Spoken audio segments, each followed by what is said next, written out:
Oi, turma. Iniciaremos agora a parte 2 sobre paciente crítico. E agora a gente vai falar sobre o trauma. Para que vocês tenham uma noção, os estudos de Alvarez de 2016, certo? Mostrou um dado estatístico muito interessante. Em torno de 5 milhões de pessoas hoje falecem em todo o mundo por conta de acidentes, de traumas, independente aí da faixa etária ou até mesmo dos grupos econômicos, ou seja, morrem em decorrência de,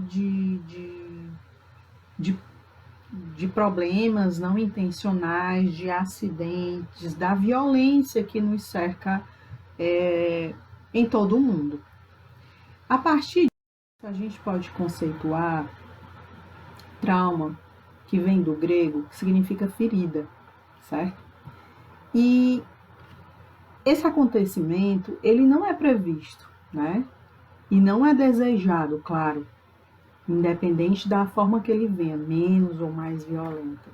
Mas o que ele produz, né? De alguma forma, uma lesão, uma injúria, né? Um dano, alterações de diferentes tipos. E isso impacta muito na sobrevida dessas pessoas. Existe um conceito que também é trabalhado recentemente, que é de uma doença negligenciada pela sociedade, visto que tira, né, esse indivíduo da sociedade com relação à redução assim da sua capacidade física, cognitiva, intelectual, e isso repercute fortemente na população economicamente ativa. Então, a gente diz que ela é uma doença que é negligenciada realmente na vida moderna. E como eu falei, 5 milhões anualmente, né, de causas de óbito, e é a segunda a quarta década de vida, ou seja, são pessoas jovens, adultos jovens, que infelizmente perdem suas vidas na melhor fase da vida. E isso repercute estranhamente a questão da violência social, que é extremamente não é considerada como um problema que deve ser respondido e impacta diretamente na saúde, vamos dizer assim. Por quê? Porque essas pessoas vão precisar de um atendimento de emergência, né, de urgência, muitas vezes, e isso, né, impacta lá na frente nos hospitais. E como eu falei, a gente tem uma redução extremamente alta, né, dessa população economicamente ativa, que muitas vezes fica 2, 3, 4, 5, 6 meses dentro de um hospital para recuperação, né?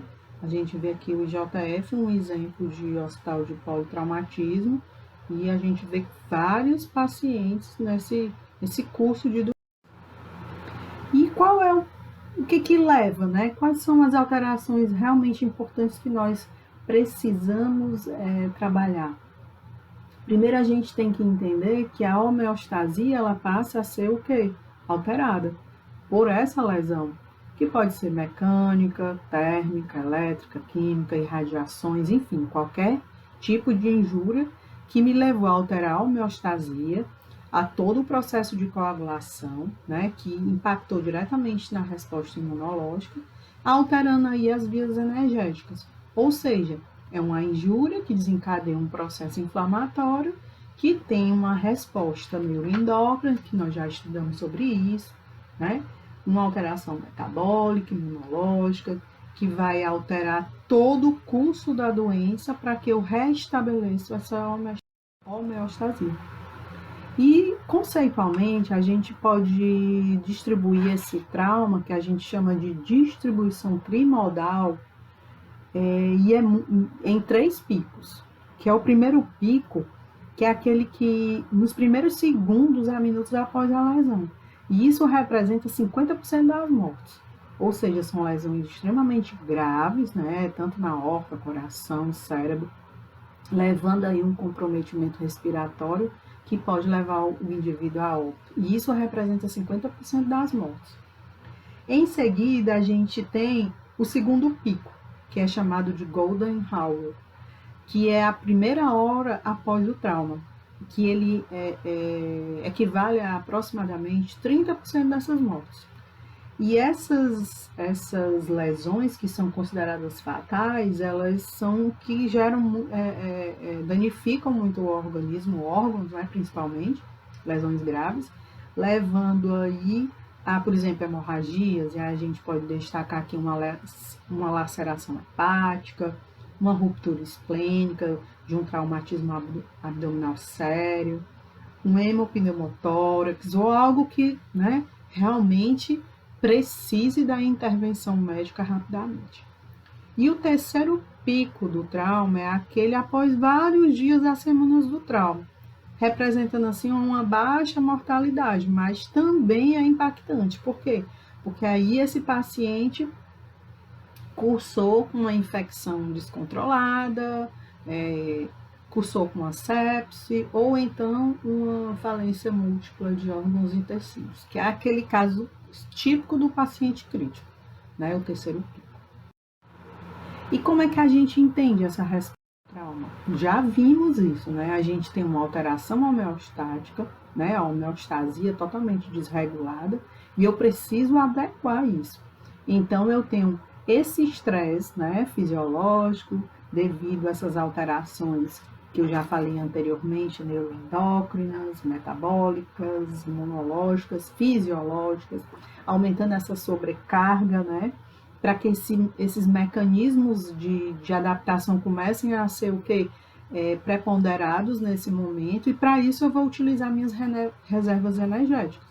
Então, eu tenho eu tenho volemia, né, hipovolemia, eu tenho baixo débito cardíaco, quantidade de nutrientes e oxigênio reduzido, substratos energéticos que também estão reduzidos, temperatura, todas aquelas alterações que nós já vimos que são em decorrências das respostas neuroendócrinas, fisiológicas e imunológicas. E aí eu estou diante de um quadro de estresse metabólico, né? O hipermetabolismo, catabolismo aí vai iniciar todo o processo em decorrência dessa injúria, em decorrência do processo inflamatório. E aí a gente já viu isso, a resposta a esse estresse, né, com as fases de refluxo, ebb phase, fases de fluxo, flow phase, que aí eu posso categorizar em duas, né, a resposta aguda, inicial e tardia, que nós já vimos isso, e a resposta adaptativa, que é aquela compensatória, ou seja, a minha necessidade energética ela vai mudando em decorrência da evolução a resposta a esse trauma, né, essa injúria. Lembramos que essas respostas ela acontecem de forma simultânea, né? O efeito bimodal, né? E aí a gente tem uma característica de resposta extremamente intensa. E como a gente avalia a repercussão do trauma? Existe uma forma de quantificar através de um score.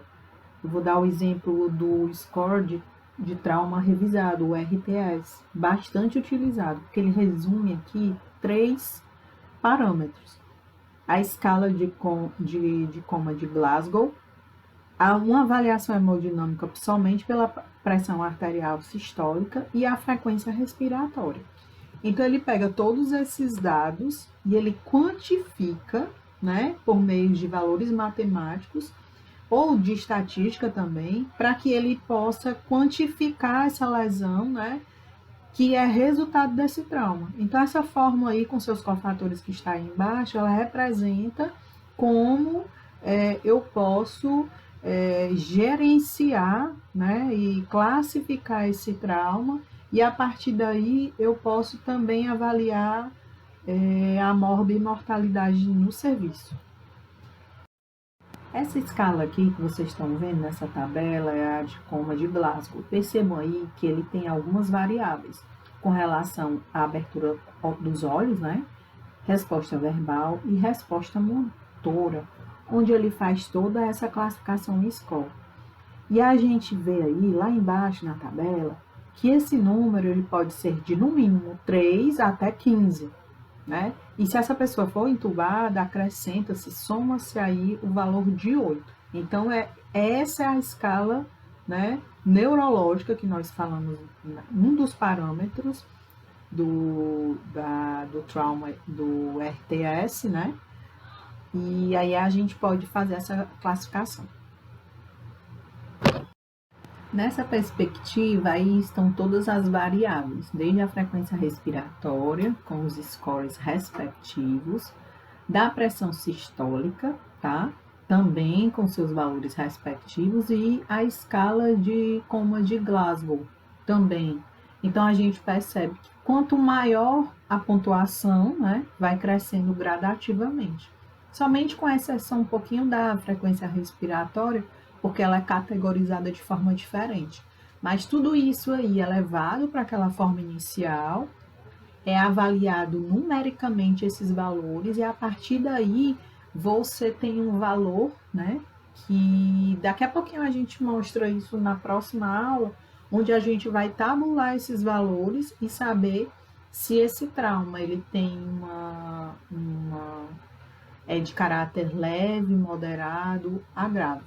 Então, trata-se aí de uma variação de acordo com a lesão que o paciente sofre, né? E vai resultar na avaliação desse trauma.